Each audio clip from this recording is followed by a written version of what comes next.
자, 오늘도 보건복지부에서 112 상황 브리핑을 하고 있는 상황인데요. 현장으로 직접 가보시겠습니다. 네, 먼저 병원 격리자, 특히 이 가족 중에 병원 격리자로 인해서 일시적으로 가족 중에 아동, 노인, 장애인 등을 적절히 돌보지 못하는 경우가 많이 있습니다. 그래서 이런 경우에는 소득, 재산 수준에 관계없이 식사, 급식 지원, 가사 지원, 장애인 활동 지원 등 필요한 돌봄 서비스를 제공토록 하겠습니다. 신청 방법은 집중관리병원의 협조를 받아서 안내를 하고 있습니다. 보건복지 콜센터 129, 복지 포탈 복지로에 문의하시면 시군구청 담당자를 통해서 서비스를 받을 수 있습니다. 이와 관련해서 집중관리병원은 어제 13개에서 2개가 해제가 돼서 현재 11개 기관입니다. 어제 말씀드린 중에서 평택성모병원과 동탄성심병원이 해제가 되었습니다. 확진자와 격리자 수가 없어져서 해제를 했음을 말씀을 드립니다. 현재 집중관리병원은 11개가 되겠습니다. 다음은 삼성서울병원 즉각 대응팀 조치 관련해서 말씀드리겠습니다.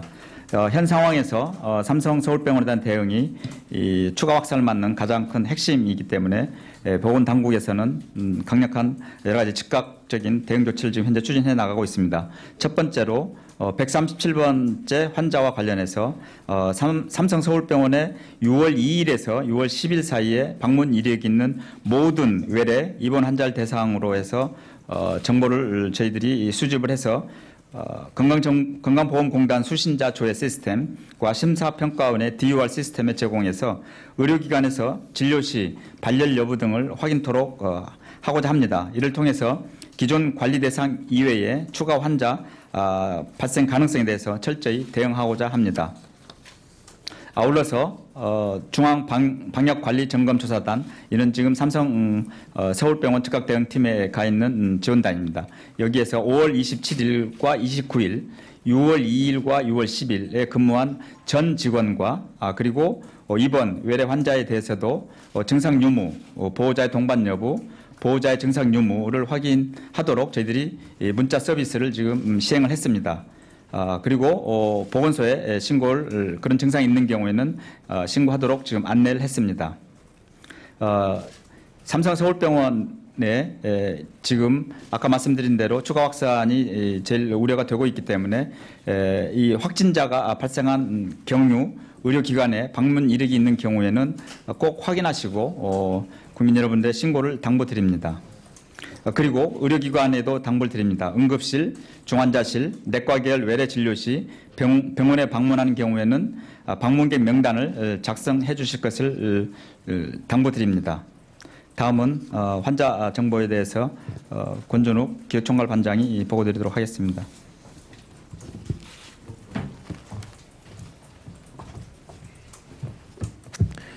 예, 확진자에 대해서 말씀을 드리겠습니다. 확진자는 어제보다 8명이 증가를 해서 162명, 사망자가 오전에 보도자료 배포 이후에 42번째 여자 54세 환자분이 사망을 했습니다.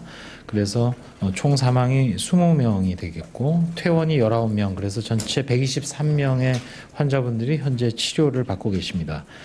전체적으로 절대 다수인 106명의 환자는 안정적인 상황을 현재 가지고 있습니다. 신규 확진자와 관련해서는 현재 전체 8명 중에 4명은 그 14번째 확진자와 함께 삼성 서울병원에서 응급실에서 노출된 그런 사례이고, 나머지 4건 중에 1명은 15번째 확진자와 한림대 동탄성심병원에서 노출이 됐고, 1명은 76번째 확진자가 강동 경희대학교 의과대학병원에 응급실에 내원했을 때 진료를 했던 응급실 의료진이 되겠습니다. 그리고 1명은 17번째 확진자와 평택 굿모닝병원 같은 병동에 입원했던 환자입니다. 그리고 추가적으로 162번 환자가 되겠는데, 162번 환자는 역학조사를 일단은 현재까지 알려진 것으로는 이 부분도 그 삼성 서울병원의 의료진이 되겠습니다. 그 방사선 기사분인데 6월 11일에서 12일경 그 확진자가 영상 진단 장치를 촬영하는 중에 노출된 것으로 일단 현재로서는 그렇게 추정을 하고 있습니다.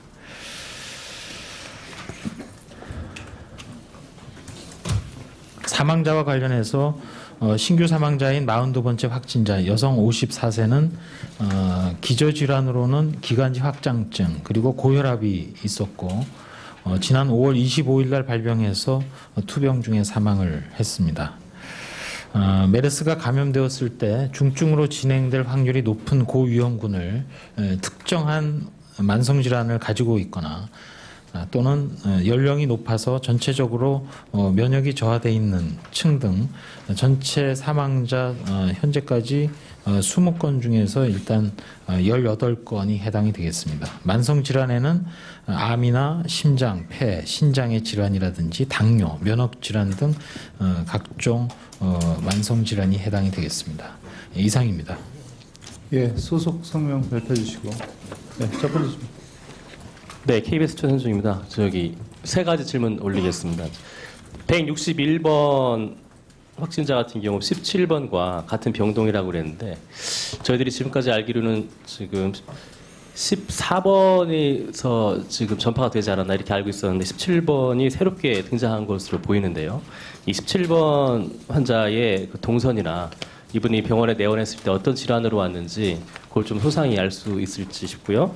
그다음에 159번째 환자 같은 경우는 한림대 동탄성심병원 병실이라고 그랬는데 그동안 한림대 동탄성심병원 같은 경우는 응급실이냐 아니면 10층 병동이냐 아니면 중환자실이냐 이 세 가지가 노출 공간이었는데 이 셋 중에서 특정할 수 있는지 여쭙고요.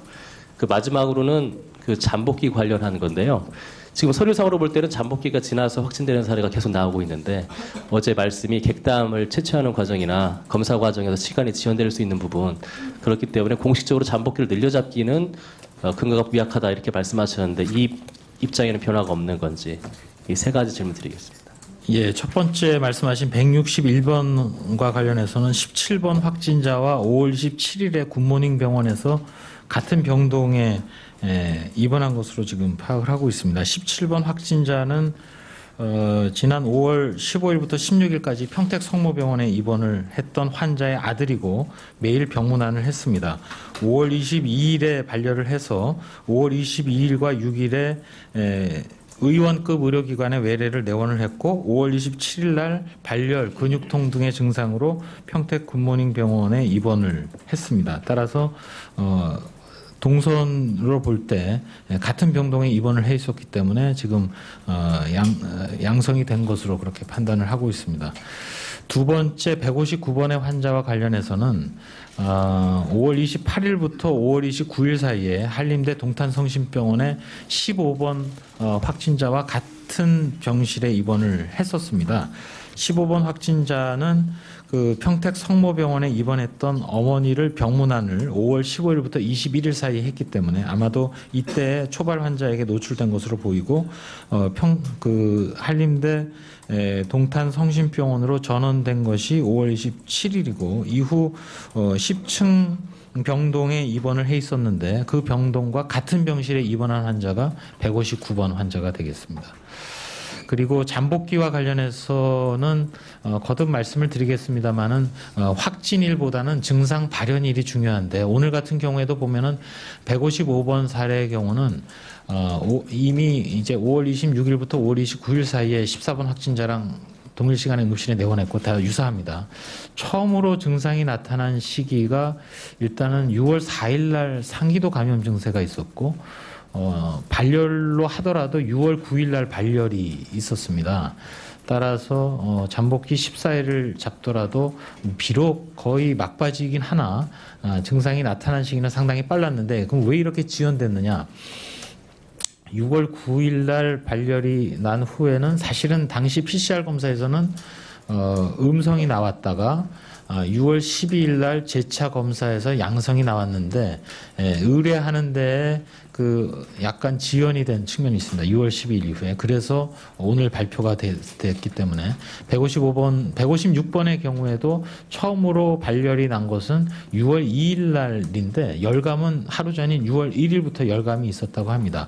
근데 이것이 자체 의료기관 삼성에서는 PCR이 6월 5일 날 양성이 나왔다가 6월 6일 날 국립보건연구원에서는 또 음성이 나왔다가 다시 6월 11일 날 검사했더니 양성이 나오고 그 후에 또 발열이 있어서 확진이 되고 그런 지금 사례들입니다. 그래서 보시게 되면은 잠복기와 관련해서는 잠복기 지금 기준으로 삼고 있는 14일에 대해서 예, 지금까지 보건복지부의 112 상황 브리핑 내용 들으셨습니다.